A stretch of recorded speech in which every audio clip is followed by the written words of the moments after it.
8 বছরের বাচ্চা মেয়েটির চেক আপ করার পর যখন ডাক্তার আরিফ সাহেবকে বললেন, ও মাই গড, আপনার মেয়ে তো প্রেগনেন্ট। কথাটা শুনে আরিফ সাহেব রীতিমতো হতভম্ব হয়ে গেলেন। এটা কি করে হলো? ডাক্তার সাহেব নিজেও বেশ চমকে গিয়েছেন রিপোর্টটা দেখে। তার এই পুরো জীবনে এত অল্প বয়সের কোনো মেয়েকে তিনি প্রেগনেন্ট হতে দেখেননি। অথচ বাচ্চা মেয়েটির পেট দেখে কিছুই টের পাওয়া যায় না বাহির থেকে। এই পেটে একটা বাচ্চার অস্তিত্ব থাকা অসম্ভব, কিন্তু রিপোর্ট একই প্রমাণ করতে চাইতেছে। তাই ডাক্তার আবারও কয়েকবার চেক আপ করলেন। না, তার কোনো ভুল হয়নি। আসলেই মেয়েটির গর্ভে একটি সন্তান রয়েছে। সন্তান না হলেও কিছু তো একটা মানবাকৃতির আছেই তার গর্ভে। মেয়েটির নাম মাইশি।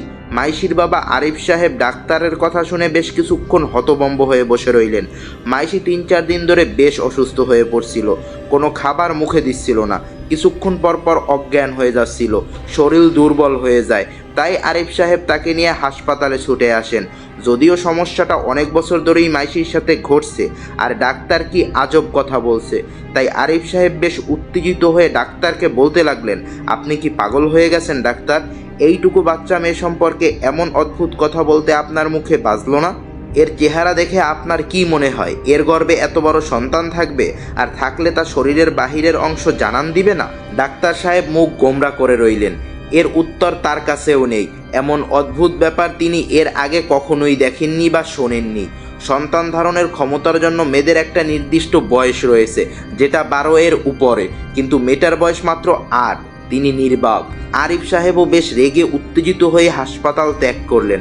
বাড়িতে ফিরে এসে মাইশিকে বিছানায় শুইয়ে দিয়ে চুপচাপ তার মাথার পাশে বসে রইলেন তিনি। মাইশির অসুস্থতা আগের মতোই আছে, কিছুই খেতে চাচ্ছে না সে। কিছুদিন ধরেই প্রচণ্ড জ্বর মেটার। সামান্য জ্বর থেকে রোগটা বড় হচ্ছে, কিন্তু তাই বলে একটা সুস্থ মস্তিষ্কের ডাক্তার এমন অদ্ভুত কথা কি করে বলতে পারেন? আরিফ সাহেবের ঘনিষ্ঠ বন্ধু ইমরান হোসেন খুব বড় ডাক্তার। তিনি পরিবার নিয়ে গেছেন বিদেশে বেড়াতে। আজই তার দেশে ফেরার কথা। তাকে এই বিষয় জানানো দরকার। আরিফ সাহেব ইমরান হোসেনকে কল করে জানতে পারেন তিনি গতকালকের ফ্লাইটেই দেশে ফিরেছেন। মাইশির অসুস্থতার কথা শুনেই তিনি বলেন তিনি এখনই আসবেন। আধা ঘন্টার মধ্যেই ইমরান সাহেব তার ব্যক্তিগত গাড়ি নিয়ে আরিফ সাহেবের বাড়িতে উপস্থিত হলেন। মাইশি বিছানায় শুয়ে আছে।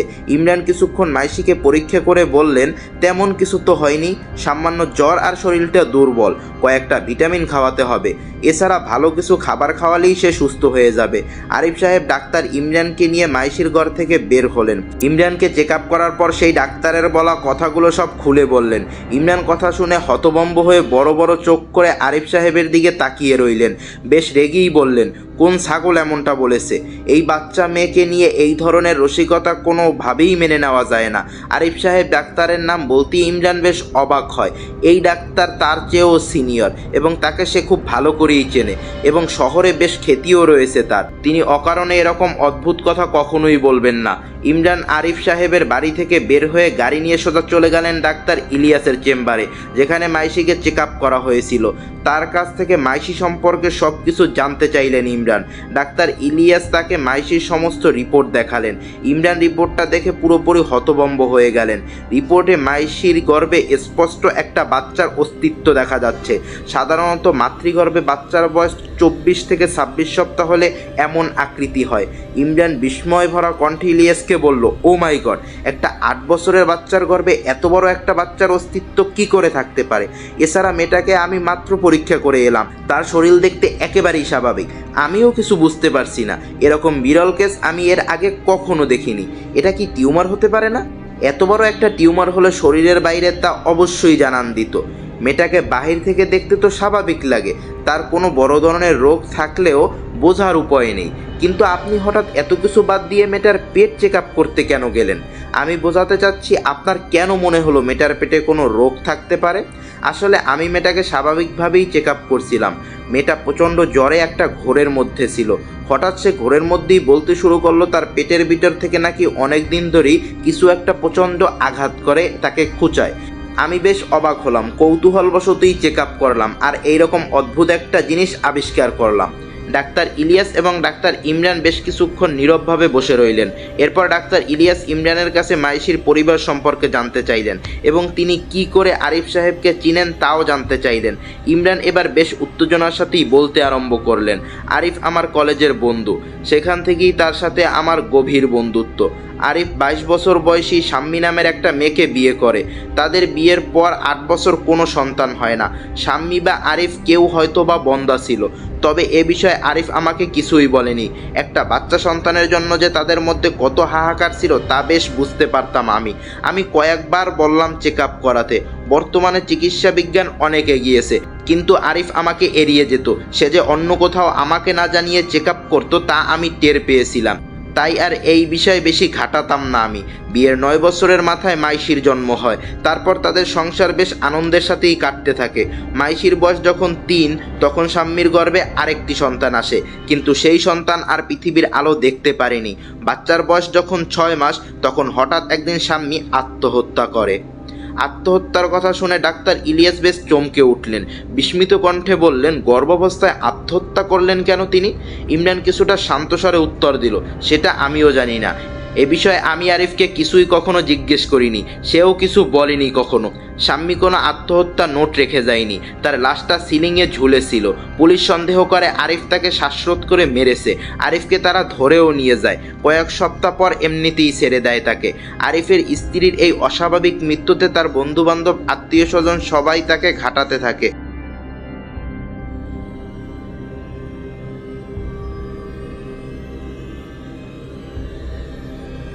তাই তাদের সবার সাথে সম্পর্ক ছিন্ন করে সে।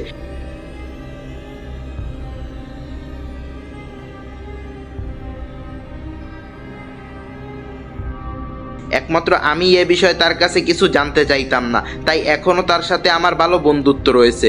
ডাক্তার ইলিয়াস বেশ মনোযোগ দিয়েই ইমরানের কথা শুনলেন। ইমরান সেই রিপোর্টগুলো নিয়ে ইলিয়াসকে বিদায় জানিয়ে তার চেম্বার ত্যাগ করেন।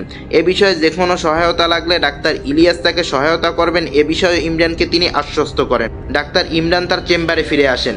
একটা 8 বছরের বাচ্চা মেয়ের এই অবস্থা তাকে বেশ ভাবাচ্ছে। তার উপর মেয়েটা তার খুব পরিচিত। রিপোর্টগুলো বেশ ভালো করে দেখলেন ইমরান। দেখার পর আরিফ সাহেবকে কল করে মাইশিকে নিয়ে একবার তার চেম্বারে আসতে বললেন।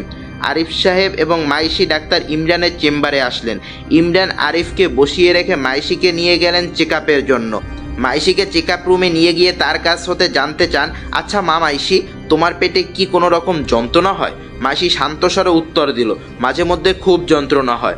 মনে হয় কেউ পেটের ভেতর থেকে খোঁচাচ্ছে, আবার মনে হয় পেটের ভেতর কিছু একটা নড়ছে। ডাক্তার ইমরান মেটার চেক আপ করলেন। চেক আপ করার পর রিপোর্ট দেখে আবার একবার বিষম খেলেন তিনি। ডাক্তার ইলিয়াসের রিপোর্ট ভুল না। ইমরানের রিপোর্টেও স্পষ্ট 6 মাস বয়সের একটা বাচ্চার অস্তিত্ব দেখা যাচ্ছে, কিন্তু এটা তো অসম্ভব। এতটুকু বাচ্চা মেয়ে। ইমরানের মাথায় কিছুই আসছে না। তিনি মাইশিকে রুমে বসিয়েই আরিফ সাহেবের কাছে যান আর সব কিছু গুছিয়ে বলেন তিনি কিছুই বুঝতে পারছেন না। দুটো জায়গায় একই ভুল কিছুতেই হতে পারে না। নিশ্চয়ই মাইশির পেটে কোনো গন্ডগোল রয়েছে। এখন অপারেশন করা ছাড়া আর কোনো গতি নেই। আগামীকালই তিনি ডাক্তার ইলিয়াসকে সাথে নিয়ে অপারেশন করতে চান। আরিফ সাহেব বেশ চিন্তায় পড়ে যায়। ডাক্তার ইমরান তাকে আশ্বস্ত করেন তার কোনো ভয় নেই, মাইশির কিছুই হবে না। আরিফ সাহেব মাইশিকে নিয়ে বাড়িতে ফিরে আসে। মাইশি বিছানায় ঘুমাচ্ছে। তার ঘুমন্ত চেহারা দেখে মনে হবে এই পৃথিবীতে তার চেয়ে সুখী মানুষ আর কেউ নেই। আরিফ সাহেব মুগ্ধ দৃষ্টিতে মাইশির মুখের দিকে তাকিয়ে রয়েছেন। মেয়েটার মুখটা হয়েছে একদম তার মায়ের মতোই। হঠাৎ শাম্মীর কথা মনে হতেই তার চোখ ঝাপসা হয়ে গেল। এটা কান্নার পূর্ব লক্ষণ। তার অশ্রুজল যেন শাম্মীকে নিয়ে তার সমস্ত স্মৃতিগুলোকে একত্রিত করছিল। তাদের সংসারের কতটা কষ্টের পর মাইশি এলো তাদের জীবনে, কতটা আনন্দই না কাটছিল তাদের দিনগুলি। মাইশির যখন 3 বছর বয়স, তখন তাদের জীবনে আরও একটি আনন্দের সংবাদ এলো।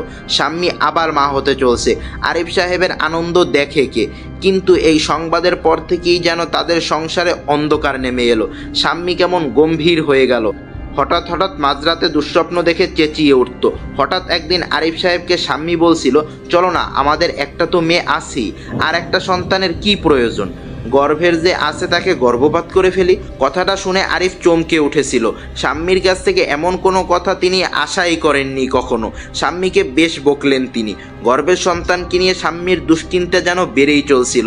আরিফ এটা আঁচ করতে পারছিল, কিন্তু এর কারণ বুঝতে পারছিল না, বুঝতে চাইছিলও না। শাম্মীর এই ইচ্ছাগুলোকেই অনেক হালকাভাবে নিলেন তিনি। এতেই ঘটল অঘটন। একদিন অফিস হতে বাড়ি ফিরতেই দেখলেন বাড়ির বড় গেটটা খোলা। তিনি বাড়িতে ঢুকতেই মাইশির কান্নার শব্দ পেলেন ঘরের ভিতর থেকে। দ্রুত ঘরে ঢুকতেই দেখলেন মাইশি মেঝেতে বসে বসে কাঁদছে। সিলিংয়ে শাম্মীর ঝুলন্ত লাশ, জিহ্বা বেরিয়ে আছে। বড় বড় চোখগুলো যেন তার দিকেই তাকিয়ে রয়েছে। এই মৃত্যুর কারণ আরিফ সাহেবের জানা হয়নি কখনো। এরপর থেকেই তার জীবন এলোমেলো হয়ে যায়। মাইশি বড় হলো, কিন্তু তাকে ঘিরে অনেকগুলো অস্বাভাবিক ঘটনা ঘটে গেছে। মাইশি এখন পর্যন্ত স্বাভাবিক হতে পারেনি। শাম্মী মারা যাওয়ার পর এই বাড়ির সব কাজের লোক ভয়ে পালিয়ে যায়। চলে যাওয়ার পিছনে তাদের অদ্ভুত কথা শুনে আরিফ বেশ অবাক হয়। কাজের লোকেরা বলেছে তারা নাকি রোজ রাতে অনেকগুলো কালো ছায়া দেখে। সবগুলো ছায়াই শাম্মীর গলায় কথা বলে তাদের সাথে। তাদের নাকি চলে যেতে বলে এই বাড়ি ছেড়ে। আরিফের এই কথা বানোয়াট ছাড়া আর কিছুই মনে হয় না। শাম্মী যদি মৃত্যুর জগৎ থেকে ফিরেও আসে, তবুও সে প্রথমে দেখা করবে তার সাথে বা মাইশির সাথে। এদেরকে ভয় কেন দেখাবে? এর তো কোনো মানায় হয় না। নতুন যে সকল কাজের লোক রাখা হয় তারাও এই একই কথা বলে। তারা তো আর শাম্মীকে চিনত না, তাই বলতো অনেকগুলো কালো ছায়া একটাই মেয়ের কণ্ঠে তাদের সাথে কথা বলে এবং তাদেরকে বলে চলে যেতে এই বাড়ি ছেড়ে। আর কোনো উপায় না পেয়ে কাজের লোক এই বাড়িতে নিষিদ্ধ করা হলো। আরিফ সাহেব নিজের অফিস ছাড়লেন। যেহেতু নিজের বাড়ি এবং ব্যাংকে বেশ মোটা অঙ্কের টাকা রয়েছে, তাই তাকে আর তেমন কষ্ট করতে হয়নি। একটা ব্যবসা দাঁড় করান এবং নিজেই মাইশিকে বড় করে তোলেন। তবে ছোটবেলা হতেই মাইশি হঠাৎ এমন অসুস্থ হয়ে যায়। টানা অনেক দিন জ্বর থাকে। মাইশি কিছু খেতে পারে না, শরীর দুর্বল হতে থাকে। একাই ঠিক হয়ে যায় বিদায় এই বিষয়ে তেমন মাথা ঘামায় না আরিফ সাহেব। তবে এই প্রথমবারের জন্য ডাক্তারের চেম্বারে মাইশিকে সে নিয়ে গেছিল। আর বন্ধু ডাক্তার সহ আর এক ডাক্তার কি অদ্ভুত তথ্য দিলেন তাকে। কাল নাকি মাইশির অপারেশন হবে। আরিফ সাহেব বেশ চিন্তায় রয়েছেন। মাইশিকে এ বিষয়ে কিছুই জানানো হয়নি। একটা বাচ্চা মেয়ে বুঝবেই বা আর কি। পরের দিন বিকালে শহরের একটা বড় হাসপাতালে নেওয়া হলো মাইশিকে। এই হাসপাতালে ডাক্তার ইমরান এবং ইলিয়াস উভয়ই অপারেশনের কাজ শুরু করেন। মাইশিকে অপারেশন রুমে নিয়ে যাওয়া হচ্ছে, তার কোনো প্রতিক্রিয়া নেই। আরিফ সাহেব চিন্তিত মুখ নিয়ে ওটির বাইরে দাঁড়িয়ে রইলেন। ঘণ্টাখানেক পর ডাক্তার ইমরান এবং ইলিয়াস গম্ভীর মুখে ওটি থেকে বের হলেন। আরিফ সাহেব দ্রুত তাদের কাছে গেলেন। ইমরান বললেন, চিন্তা করো না বন্ধু, মাইশির কিছুই হয়নি। আমরা পরীক্ষা করে কিছুই খুঁজে পেলাম না, তবে এর শেষ দেখে ছাড়বো আমরা। তোমার মেয়ের কিছুই হবে না, সে অচেতন হয়ে আছে। কিছুক্ষণের মধ্যেই তার জ্ঞান ফিরবে। এখনই তাকে বের করা হবে, কালকেই তুমি তাকে নিয়ে যেতে পারবে। ইমরান এবং ইলিয়াস দুজনের মুখেই মাস্ক পরা, তাদের চোখ ভয়ঙ্কর রকমের লাল। এই চোখ আর ইমরানের অদ্ভুত চাপা কণ্ঠের কথা শুনে বেশ চমকে যান আরিফ সাহেব। তারা যেন একটা ঘোরের মধ্যে রয়েছে। আর অপারেশনের পরের দিন পেশেন্টকে বাড়ি নিয়ে যেতে পারবে, এটা শুনেও তিনি বেশ অবাক হলেন। ইমরান এবং ইলিয়াস তাকে দ্রুত পাশ কাটিয়ে চলে গেলেন। অচেতন মাইশিকে বেডে স্থানান্তর করা হলো। সারা রাত সে চোখ খুলেনি। আরিফ সাহেব সারা রাত বেডের পাশেই জেগেছিলেন। শেষ রাতে চোখ লেগে যায় তার। সকালে মাইশি ডাকে, তার ঘুম ভাঙে। বাবা, পেটে খুব যন্ত্রণা হচ্ছে, কেউ যেন ভিতর থেকে খোঁচাচ্ছে। আরিফ সাহেব চমকে ঘুম থেকে ওঠেন। মাইশির অপারেশনের কাপড় সরিয়ে পেট দেখে তিনি বেশ অবাক হন। পুরো পেটে অপারেশনের কোনো চিহ্ন নেই। এরই মধ্যে হাসপাতালের একজন নার্স এসে ভয়ঙ্কর একটা সংবাদ শোনালেন, যা শুনে আরিফ সাহেবের হৃৎপিণ্ড যেন থেমে যেতে চাইছে। পায়ের নিচ হতে মাটি সরে যাচ্ছে। তার বন্ধু ইমরান এবং ডাক্তার ইলিয়াস দুজনেই নাকি গতকাল রাতে আত্মহত্যা করে মারা গিয়েছেন। এর পরের ঘটনা জানতে হলে দেখতে হবে মেয়ের পেটে ভূত ভয়ঙ্কর ঘটনার পর্ব 2।